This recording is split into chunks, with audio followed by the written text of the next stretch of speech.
Oh golly, it's lovely to see you again. It's lovely, lovely indeed. My name is Swan. I am just one reader.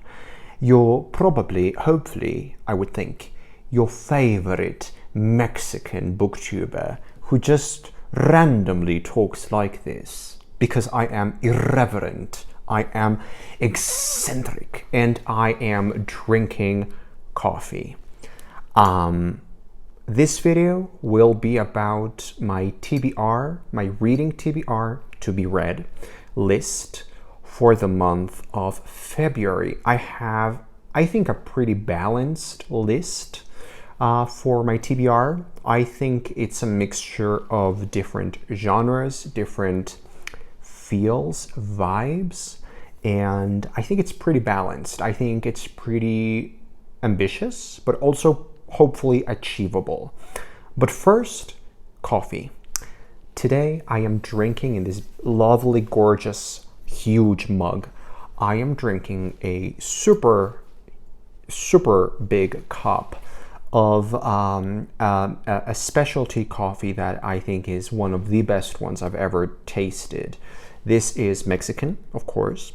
It's from Veracruz, here in Mexico.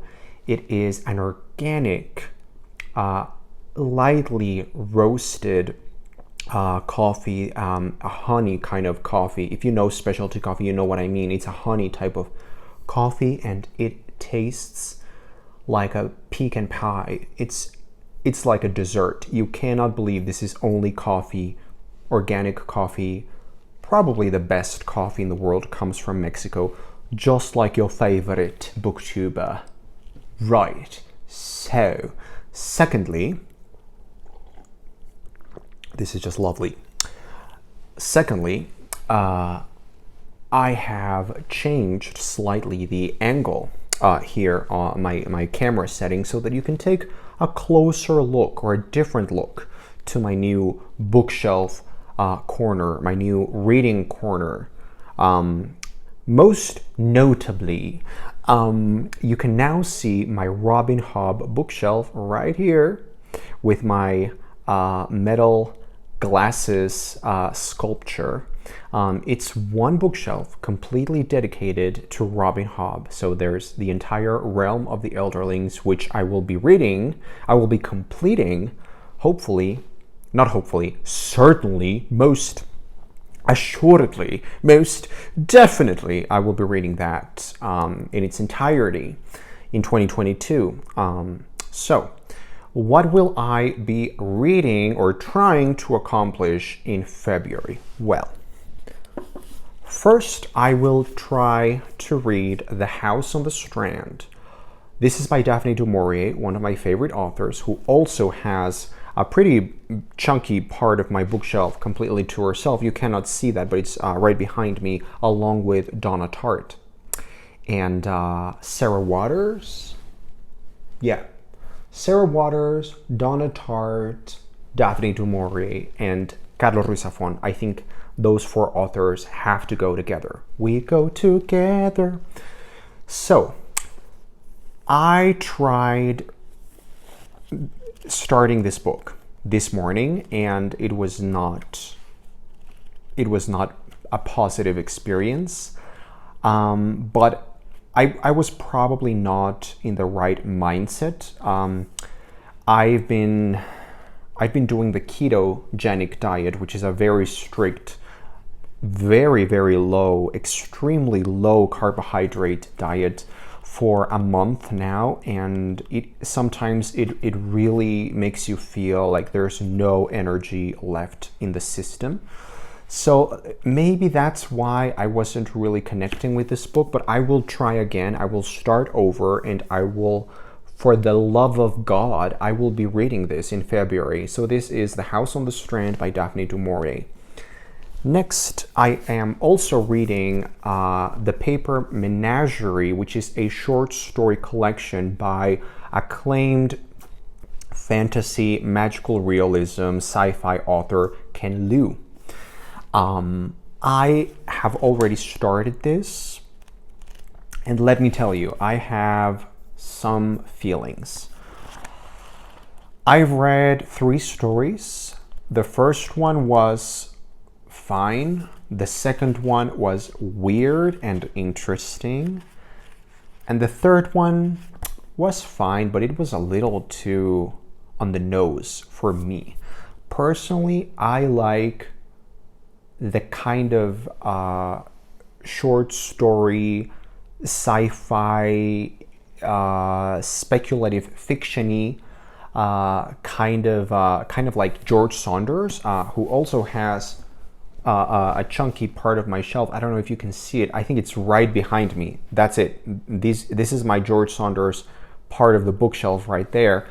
I think George Saunders is doing a much better version of what I've read so far in Ken Liu's collection, but keep in mind, I've only read 3 stories, so that's nothing. I will be happily reading this in February.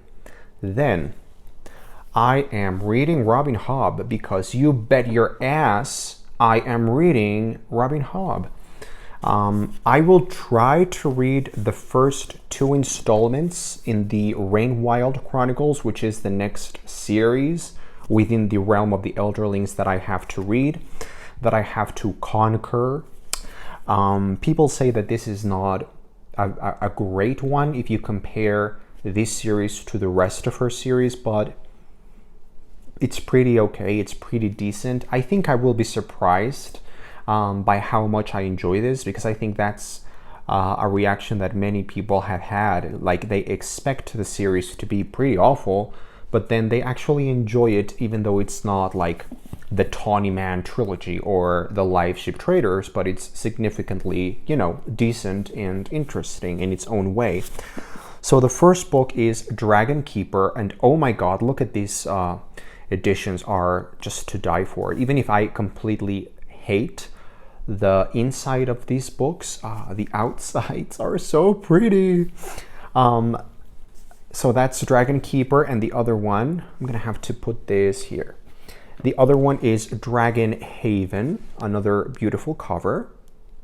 So hopefully I will be able to finish both of these quickly. These have a pretty large font, and they are quite shorter than the rest of the Realm of the Elderlings books that I've read so far, so I think that will be accomplishable. Accomplishable, is that a word? I'm gonna pretend it is. Then we're going for, with nonfiction, The Secret Life of the American Musical. This is by Jack Viertel, and the subtitle is How Broadway shows, are built. This is a classic of the genre of the, Broadway musical nonfiction. It's a staple in that genre. This is a pretty best-selling, acclaimed book within the genre. It talks about some musicals that I love and some others that are more classical that I haven't really explored, but I would love to know more about how they are built. But there's just a lot in here that I can certainly understand. Like, they're talking about Hello Dolly, which I saw on Broadway and I loved it. They talk about Carousel, which I also saw on Broadway, Wicked, which I've also seen on Broadway many times, Rent, which I saw off Broadway, where's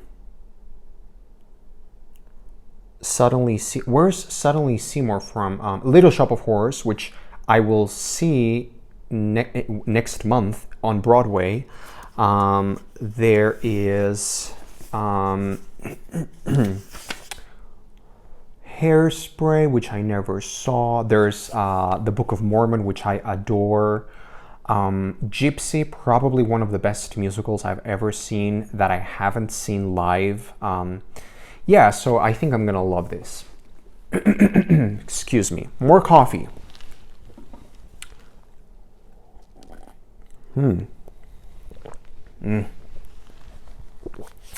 Then we have Apple of My Eye by Helene. This is one of my favorite books ever. It's probably within my top 10 books of all time. And this will be only my second reread of this book. I wanted to read this book with Sarah from Hardcover Hearts. I'm gonna text you, Sarah. If you're watching this, I'm gonna text you tomorrow morning, and I'm gonna ask you if you want to read this with me. The reason why I am rereading this book in February is because I am going to New York City in March, so in 1 month, and this book is a love letter and a very fun adventure romp about New York. So I really want to read this now. The time is now. This book will probably kill me. You know, this is just absolutely delightful and just wonderful. And finally, my 7th book in this TBR is Black Swan Green by David Mitchell. David Mitchell is a weird author for me. I have read, I think, only 3 novels by him, and wow, I am very ambivalent towards David Mitchell and his oeuvre. I really loved The Bone Clocks. I hated Cloud Atlas. I hated it. And then the other book that I read by him, I cannot even remember the title. It was a very short, yellow, very Slate House. Slate House. I thought it was very meh, very mediocre. So, but people, you know, say one thing about David Mitchell, say that he writes many different kinds of books. This really, really calls me. It's the story of a 13-year-old boy, Jason Taylor.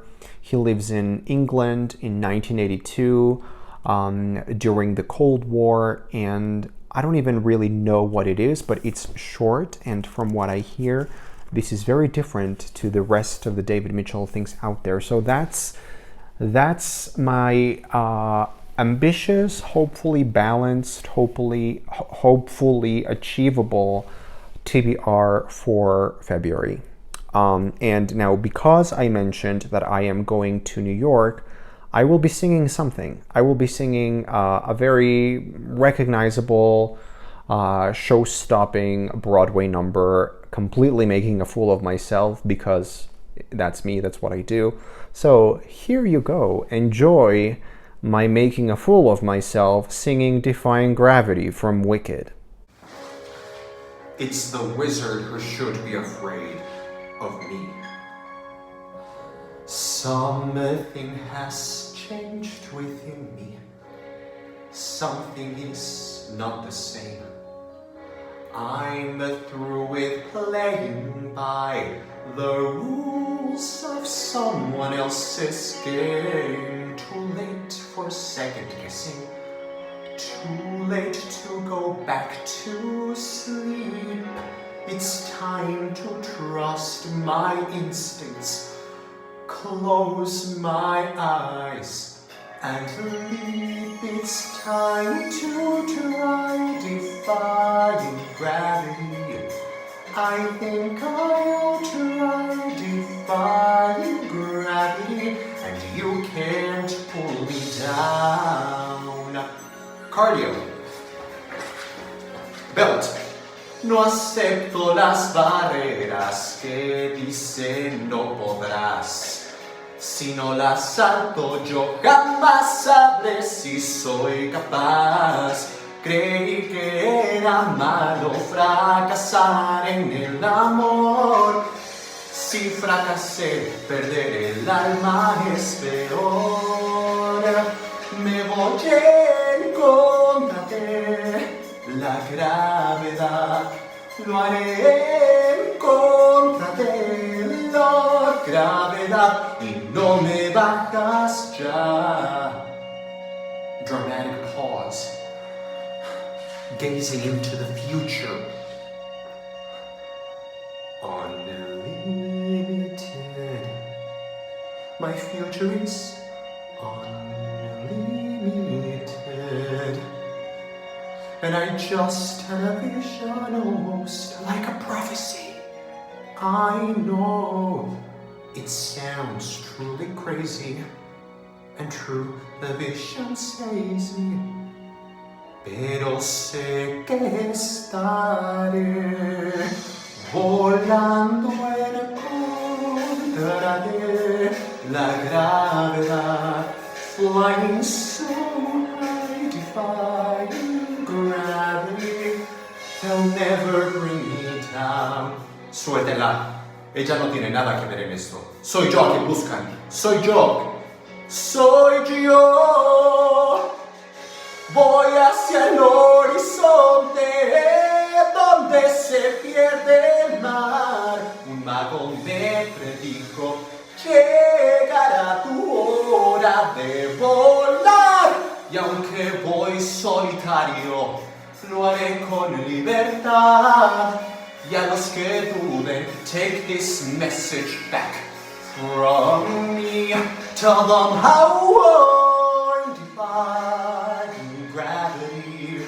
I'm flying high, defying gravity, and soon I'll match them in renown.